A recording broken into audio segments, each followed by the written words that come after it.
Alright, so welcome back to a new one on this channel, and this one we need to talk about the Digitone Arpeggiator. I'm starting with the default project, so we only get, the default sine waves. Now I'm gonna be going maybe to Syn 2 and do a little bit of modulation, just a tiny little bit, so we can get something, a little bit more noticeable.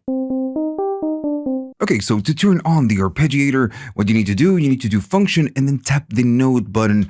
As soon as you turn it on, the light goes on, and this means that you have an arpeggiator. Now let me just go up in volume. There you go, right? So you get the arpeggiator. Now the other side is going to be the configuration of the ARP.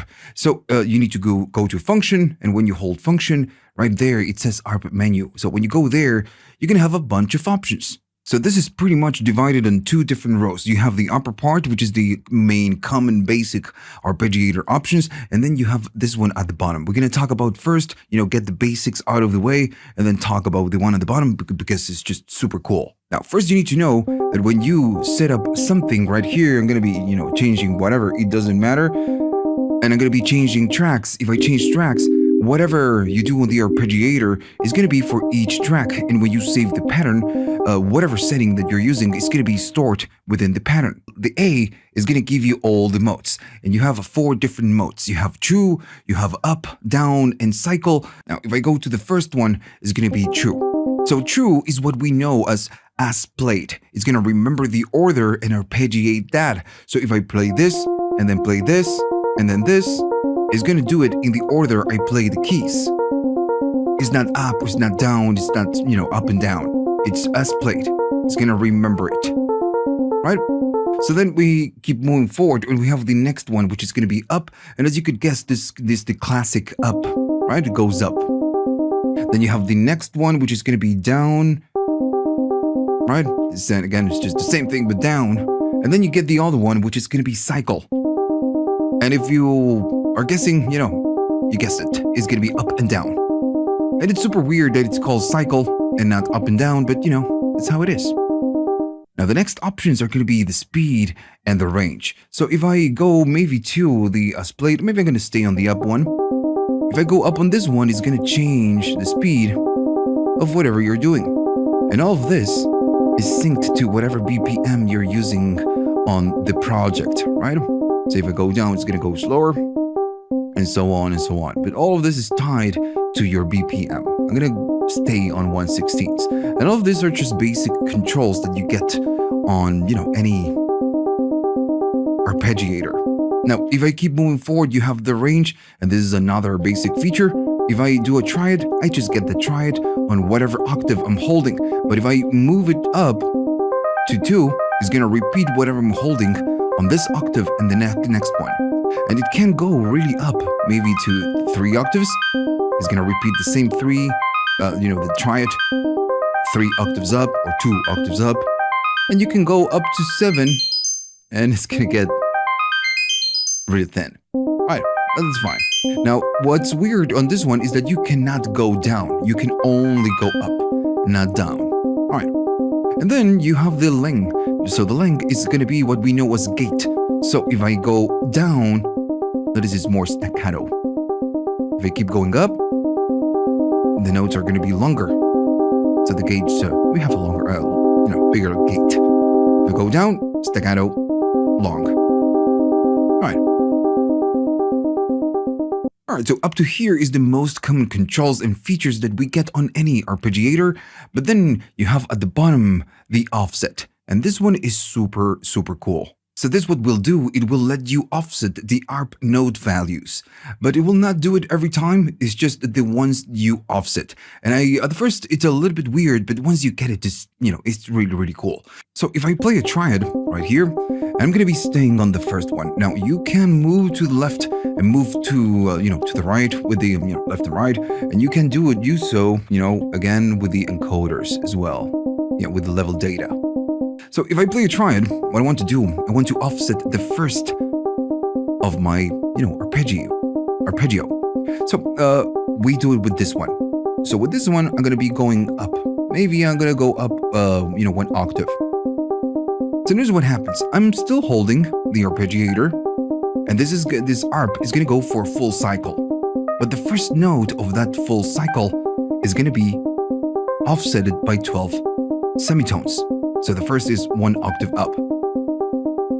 So this is what it does. It's going to play a cycle, and then it's going to offset whatever it is that you do right here. So of course, right here, it says length. So it's going to be, the full cycle is going to be 16, but you can shorten that. Now let me just create a better example. I'm going to go to a trigger, right? I'm going to go right here. And I'm going to stay on great recording, and I'm going to add one single note. ARP is still on. And if I play it, we just get it. So what I want to do, I want to make this one bigger. I'm going to add a lock. I'm going to go to length. And there's that. What I want to do is to have this play the full page. There we go. So notice that every time that the sequence goes on and starts on this one, we get the octave up. And this is because, this is what we are doing. If I go to function in our menu, the first of the cycle is going to be 1 octave up. But right here, we can move on to the other notes, and maybe I'm going to grab the third one, and on this one I'm going to be going down, or whatever. It's completely up to you. And you just can, go to different keys and offset them. That's why it's called offset. And you can get really weird right here, and that's what I'm going to do. Right. So with the E, you just offset whatever notes, and then with the F, with this one, you can change the length of whatever it is that we are doing. So if I make this a little bit shorter, it's gonna do whatever, offset I do right there every single time. Because of course the length is much smaller. Now, I can go up on this one. Notice that this one is really up. It's super up in pitch. I'm gonna stay, around there. I'm gonna go back to this one, and I'm gonna make the length longer.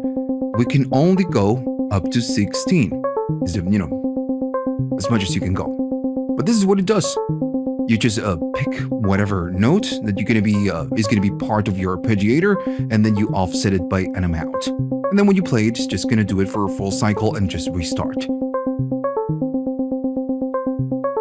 Alright, so another thing that you can do. Alright, so let me stop it. Another thing that you can do is that you can position yourself on this offset, and by doing down, you're gonna be disabling that step, which is kind of a step. So if I play it back, and maybe I want to disable some of them, I'm gonna go down, and notice that we have a dash right now, and it's not gonna play them. It's gonna add kind of a rest, let's say. So just by doing this, you can create very interesting rhythms. That's, the plan.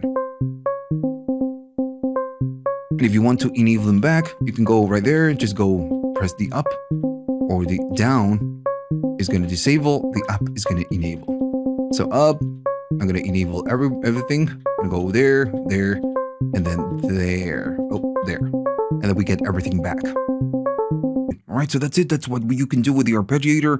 It's a pretty simple one, but it's a powerful one because you get the most basic controls that you would get on any arpeggiator, but then the offset kind of takes it to a different level. And remember that you can do this on the track number 1, but maybe on the track number 2, you can enable the arpeggiator and do something completely different. And then maybe on the 3, you're just gonna use the usual sequence.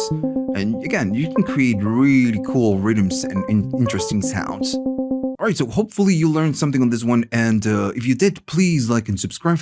And if you have the money and you just maybe want to buy me a coffee just to say thanks, you can. Go to the links at the description. You have links for PayPal, Patreon, and YouTube. Thanks. Alright, so see you on the next one.